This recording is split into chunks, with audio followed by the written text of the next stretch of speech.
అధికార పార్టీ నేతలు ఇష్టానుసారంగా జిల్లాల విభజన చేస్తున్నారని మండిపడ్డారు మాజీ పీసీసీ అధినేత పొన్నాల లక్ష్మయ్య. ఇందిరా పార్క్ దగ్గర 2 రోజుల దీక్షకు దిగారు. కాంగ్రెస్ బలంగా ఉన్న జిల్లాలను కావాలనే విభజిస్తున్నారని అంటున్న పొన్నాలతో మా ప్రతినిధి చారి ఫేస్ టు ఫేస్. పార్టీ 2 రోజుల నిరాహార దీక్షను ప్రారంభించింది. ప్రస్తుతం మాజీ పీసీసీ చీఫ్ జనగామ జిల్లా కావాలని డిమాండ్ చేసి దీక్ష చేశారు. ప్రస్తుతం మాట్లాడుతున్నాం. సార్ చెప్పండి, జనగామ జిల్లా కావాలనే డిమాండ్ శాస్త్రీయత ఎంతవరకు ఉన్నది అని అడిగే ముందే అసలు ఈ టోటల్ ప్రక్రియ శాస్త్రీయంగా ఉన్నదా లేదా అని ఆత్మవిమర్శ చేసుకోవాల్సిన అవసరం ఉంది. ఇక్కడ ఈ ప్రభుత్వం అనుభవ రాహిత్యం, అవగాహన రాహిత్యం. నేను ఒక్కటే మాట్లాడతాను. ఏమన్నాడు? మేలో జూన్ 2న తెలంగాణ ఆవిర్భావ దినోత్సవ నేపథ్యంలో జిల్లాలు ఏర్పాటు చేస్తామని ప్రకటించాడు. దానికి ఎంత కసరత్తు చేయాల్సిన అవసరం ఉందో కనీసం అవగాహన కూడా లేని మహానుభావుడు ఈ రాష్ట్ర ముఖ్యమంత్రి కావడం దురదృష్టకరం. అయిన తర్వాత ఏమైంది? ఇవాళ ప్రజాభిప్రాయానికి లేదు, విధి విధానాలు లేవు, తర్వాత మేము శాస్త్రీయత లేదు, అందుకే జ్యుడిషియల్ కమిషన్ అన్నాము. అది కాకుండా షెడ్యూల్డ్ ఏరియాలు ఉన్నాయి, వాటి గురించి కూడా ఆలోచన చేయాల్సిన అవసరం ఉందన్నాం. 371D ఏదైతే ఉందో జోనల్ సిస్టమ్, దీన్ని పరిగణలోకి తీసుకొని కొత్త సమస్యలు ఉత్పన్నం కాకుండా చేయాల్సిన బాధ్యత ఉంది అని చెప్పాము.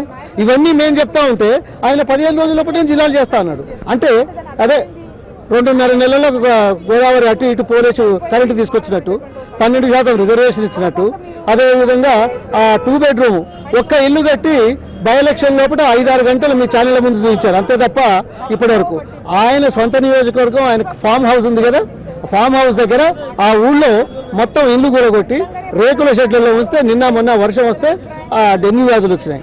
అంటే 27 మాసాలలో 2 బెడ్రూమ్ హౌజులు తన సొంత నియోజకవర్గంలో తన ఇంటి ముందు ఒక 100 కట్టలేని వాడు ఈ పెద్ద పెద్ద ఘనకార్యాలు చేస్తామంటే నమ్ముతామా? అందుకోసం ప్రధానంగా ఇప్పుడు ఒక్క నిమిషం, దీంట్లో ప్రధానం అదే. ఇదే కాదు, ఆయన ఎన్నికల ముందు 5 రోజుల ముందు నేను పదే చెప్పాను, జనగామకి వచ్చి 11వ జిల్లాగా నేను ఏర్పాటు చేస్తానని మాట ఇచ్చాడు.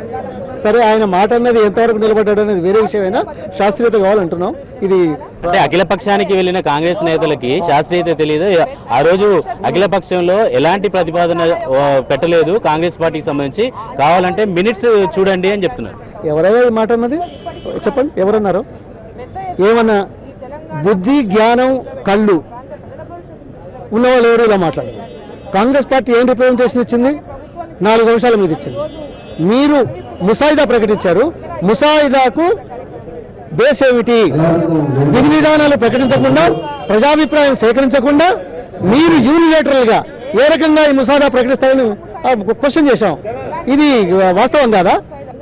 అంటే ప్రజలు కోరుకుంటే జిల్లాలు వస్తాయి తప్ప నాయకులు కోరుకుంటే నాయకుల డిమాండ్లకు జిల్లాలు. అవునా? ఏ ప్రజలు కోరారని మీరు 27 పెట్టారు? ఏ ప్రజలు కోరారని 24 అన్నారు? మీ బుర్రలో ఆలోచన వస్తే ప్రజల మీద రుద్ది మాట్లాడతావా? మీ ఇక్కడంతా ప్రజలు గారా?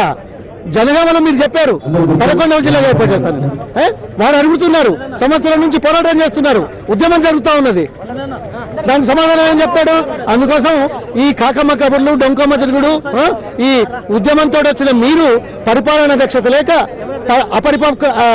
పక్వత ఉంది. అందుకోసం ఆలోచించమని కోరుతున్నాం. వెంటనే ప్రజాభిప్రాయానికి తలొగ్గాలంటున్నాం. Judicial commission ఏమంటున్నాము? మీ ఇష్టారాజ్యంగా మీ ప్రజాప్రతినిధులు, మీరు, మీ పార్టీ, ఉదాహరణకు నా నియోజకవర్గం ఏదైతే జిల్లా చేస్తానన్నాడో 3 ముక్కలు చేసి 3 జిల్లాలో వేస్తున్నాడు. 2 మండలాలు తన నియోజకవర్గంలో సిద్దిపేటలో కలుపుకుంటున్నాడు. ఎందుకు?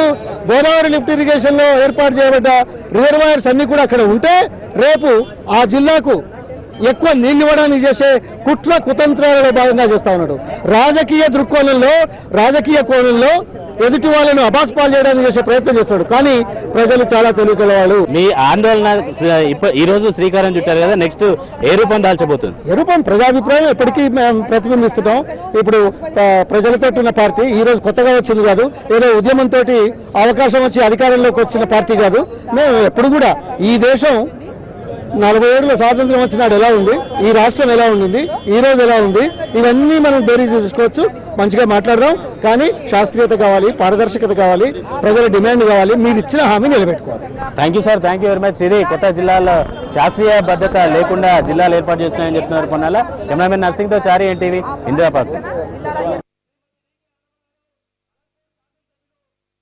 కుమార్ గారు వీరు ముగ్గురు కూడా ఈ యొక్క ప్రభుత్వాన్ని కళ్ళు తెరిపించడం కోసం, ఈ విధం కోసం ఇవాళ దీక్ష